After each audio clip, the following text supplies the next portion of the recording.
Hello పిల్లలు, ఈరోజు కథ తెలివైన కుందేలు. అనగనగా ఒక అడవిలో ఒక సింహం ఉండేది. ఆ సింహం ఆకలేసినప్పుడు వేటాడటం కాకుండా ఇష్టం వచ్చినట్టుగా వేటాడేసి జంతువులన్నీ వెనకాల పరిగెత్తేసి వాటిని గాయపరిచి అలా పిచ్చి పిచ్చిగా చేసేదన్నమాట.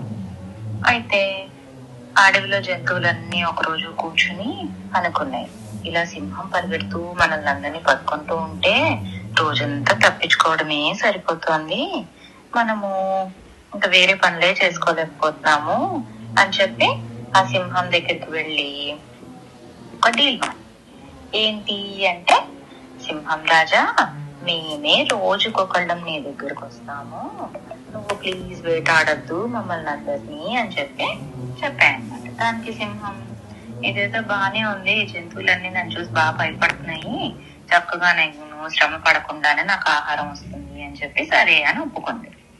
అయితే అప్పటి నుంచి రోజుకొక జంతువు పాపం సింహం దగ్గరికి వెళ్ళడం, సింహం దాన్ని తినేయడం జరుగుతుంది.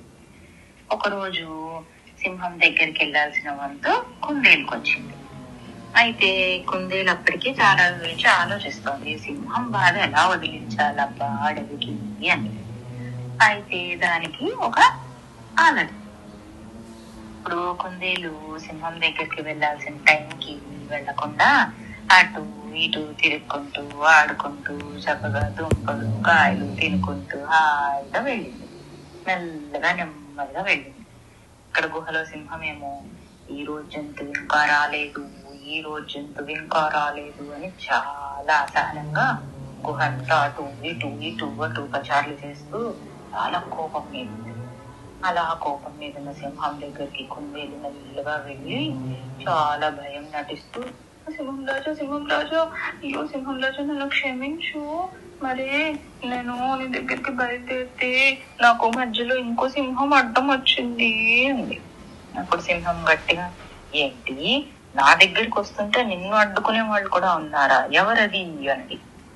అప్పుడు కుందేలు ఉంది, మరే సింహం రాజా, అక్కడ ఒక సింహం ఉంది, ఆ సింహం ఏమో నేనే రాజుని, మీ రాజు కాదు, నువ్వు నాకే ఆహారం అవ్వాలి, నా దగ్గరికి రా అని చెప్పింది. కానీ నేను ఎలాగో ఒకలాగా కష్టపడి దాని నుంచి తప్పించుకొచ్చాను రాజా అని చెప్పి. అప్పుడు ఈ సింహం అంది, అలాగా, అయితే ఆ సింహం ఎక్కడుందో నాకు చూపి, నేను దాన్ని ఓడించి నేనే రాజునని చెప్పి రుజువు చేసుకుంటాను అంటే. అప్పుడు ఈ కుందేలు సింహాన్ని తీసుకుని దూరంగా ఉన్న ఒక బావి దగ్గరికి తీసుకెళ్ళింది. ఆ బావి చాలా లోతుగా ఉంటుంది, అందులో కొంచెం అడుగున నీళ్లున్నాయి. అయితే ఈ కుందేలు ఏం చేసింది, సింహం రాజా అదిగో ఆ బావి లోపలే ఉంది ఇందాక నేను చెప్పిన సింహము అంది. ఈ సింహం బావిలోకి తొంగి చూసింది, ఎవరక్కడా నరిచింది. బావిలోకి మనం అరిస్తే ఏమవుతుంది, తిరిగి మన మాట మనకే వినిపిస్తుంది, ఎక్కువ అన్నమాట. అప్పుడు లోపల నుంచి సింహానికి ఎవరొక్కడో అని కాగట్టిగా వినిపించింది. దాంతో ఈ సింహానికి కోపం వచ్చింది, నేను ఈ అడవికి రాజుని అని అరిచింది. అప్పుడు లోపల నుంచి మళ్ళీ దాని గొంతు దానికే, నేను ఈ అడవికి రాజుని అని ఇంకా గట్టిగా వినిపించింది. అలా వినిపించేసరికి దీనికి ఇంకా కోపం అయిపోయి, అలా అయితే నువ్వు బయటికి రా చూసుకుందాము, నేను నీతో ఫైటింగ్ చేస్తాను అంది. అప్పుడు లోపల నుంచి కూడా మళ్ళీ అదే సౌండ్ వచ్చింది, నేను నీతో ఫైటింగ్ చేస్తాను రా అని. అలా వచ్చేసరికి ఈ సింహం ముందు వెనక చూడకుండా ఆలోచన లేకుండా వస్తున్నాను చూసుకో అని చెప్పి బావిలోకి దూకేసింది. దాంతో ఆ అడవికి ఆ సింహం తీర వదిలిపోయింది.